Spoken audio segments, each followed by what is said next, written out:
Isang mapagpalang araw sa inyong lahat mga binibini, Timo. Ngayong araw ay samahan natin si Rafael sa kanyang paglalakbay sa makulay na bahagari sa kalangitan.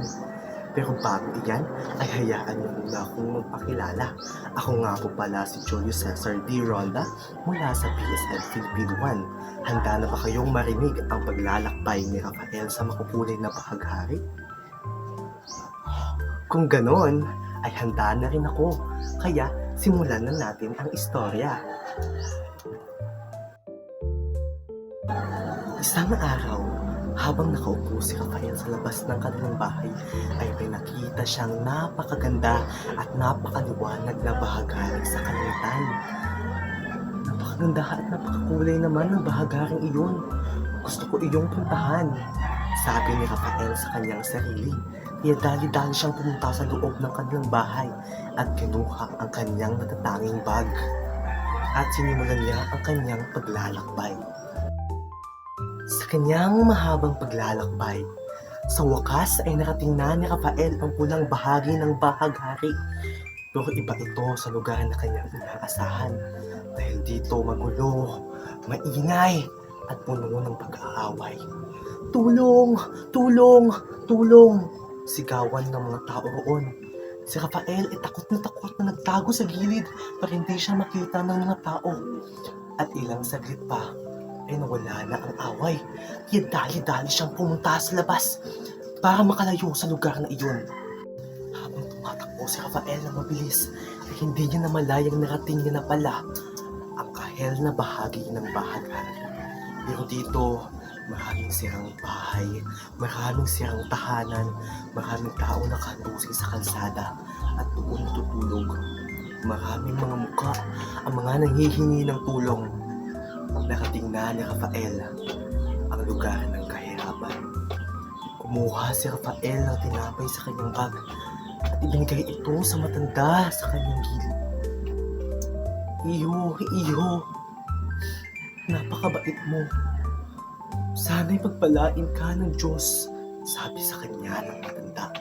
Malugod namang tinanggap iyon ni Rafael at nagpatuloy-tuloy na lang sa kanyang paglalakbay patungo sa isang lugar. Habang tinatahak ni Rafael ang landas patungo sa susunod na lugar, ay nagrinig siya ng malakas na halakhak. Ha! Ha! Ha! Ha! Ha! Mga halakhak na nagmula sa hindi niya malamang lugar. Malapit nang makating ni Rafael ang dilaw na bahagi ng bahagari, ang lugar ng kasiyahan. Dito ang ingay-ingay, puno ng galak at puno ng kasiyahan. Si Rafael ay pumasok sa isang bahay at naging gulat niya na may nakita siyang batang pinapalo ng kanyang ama. Pinapalo ang bata ng kanyang ama.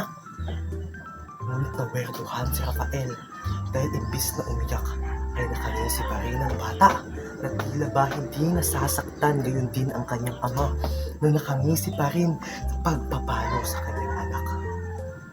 Nawerduhan si Rafael kaya lumabas siya ng bahay at nagpatuloy na lang sa kanyang paglalakbay. Sa mahabang paglalakbay ni Rafael ay nagranas na siya ng matinding pagod sa katawan. Singhal ni Rafael dahil sa pagod. Uupo na sana siya nang may nakita siyang magandang tanawin sa malayo. Wow! Yan na lang ang sabi ni Rafael sa sobrang ganda ng tanawin kanyang natatanaw. Malapit nang marating ni Rafael ang berdeng bahagi ng bahagari o ang lugar ng katiwasayan. Iho! Iho! Iho! Halika't saluhan mo naman kami rito sa aming pagsasalo. Sigaw ng matanda sa malayo. Mabilis na nagtungo si Rafael sa kinaroonan ng matanda at naging gulat niya na ang matandang nasa kanyang harapan ay kahawig sa matandang tinulungan niya kanina lang. Iho, upo ka na rito. Malugod namang tinanggap ni Rafael ang alok ng matanda. Kakain na sana si Rafael nang mapansin niya ang inahandang pagkain ng matanda, kaya't napatanong siya. Paano po ba kainin ang kahoy na ito? Tanong ni Rafael sa matanda Nasitawanan ng lahat ng tao sa pagkainan at sinabi ng matanda, "Iyo, ganito po ang tamang pagkain ng pagkain iyan. Una, ay alugin mo muna ang kawayan kasi sa loob ng kawayan ay may laman na yung ulam at kanin. Pangalawa ay kumuha ka ng kutsilyo at pupugin mo ang ulo nito at biyakin ito sa gitna para makuha ang laman nito." Sabi ng matanda. Laking tuwa ni Rafael nang mabuksan niya na ang pagkain iyon, kaya kumain siya ng kumain hanggang sa nabusog siya ng sobra. Nagpasalamat siya na malugod sa matanda at nagpaalam na, at pinagpatuloy na ni Rafael ang kanyang paglalakbay.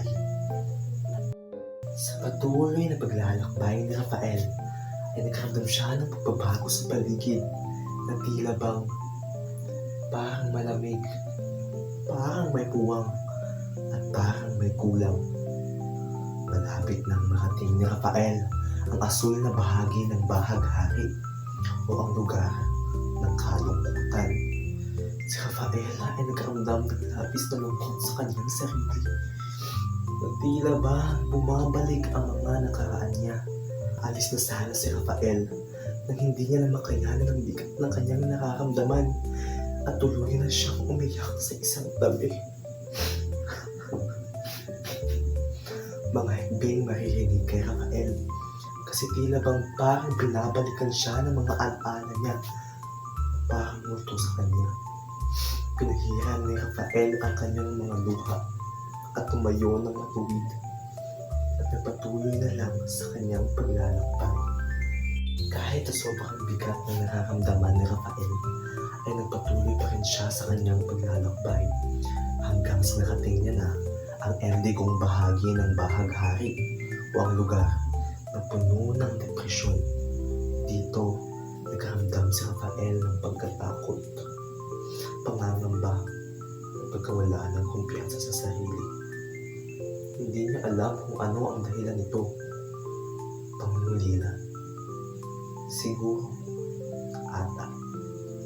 Tila ba binabalikan pa siya ng mga alaala ng kanyang nakaraan na parang nagsugat sa kanyang puso at isipan. Tila ba binuha ni Rafael ang mga alaalang iyon sa kanyang isipan at nagpatuloy na lang sa kanyang paglalakbay.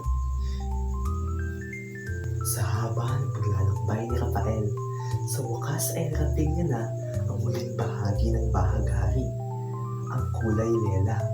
Dito ay nakahanap siya ng mga taong nagbigay sa kanya ng saya at nagpabalik ng kanyang kumpiyansa sa sarili. Binalik na ni Rafael kung paano magtiwala muli. Pero dahil dito, ay siya yung saktang muli. Hindi kasi naisipan ni Rafael na sa kulay lelang bahagi ng bahaghari. Sa kulay lela ay lugar ng mapaglinlang. Si Rafael ay nahulog mula sa kalangitan at gumising sa isang upuan. Si Rafael ay natutulog lang pala sa lahat ng mga pangyayaring kanyang kinharap. Panaginip lang pala ang lahat ng iyon. Ngunit para kay Rafael ay isang iyong aral sa kanyang buhay na magbibigay sa kanya ng tila ba isang aral kung paano niya babaguhin ang kanyang sarili at harapin ang mga hamon sa kanyang buhay. Si Rafael ay bumalik na nga sa realidad, pero ang panaginip na iyon ay sumasalamin sa kung ano ang mga nakakanasan niya sa ngayon. Kulay pula sa kaguluhang kanyang kinakaharap. Kulay kahel sa kahirapan ng kanyang pamilya na nag-uulot sa pag-abot ng kanyang pangarap. Dilaw naman sa pagtatago niya ng tunay niya na nararamdaman. Ang lahat ng kulay na iyon ay sumisimbolo sa kanya. Sumisimbolo sa kanyang buhay at sa kanyang paglalakbay. Lahat ng kulay ay kanyang isinasa puso at dadalhin ni Rafael ang lahat ng iyon, ang lahat ng aral para matuto at tumabong sa buhay. Maraming salamat.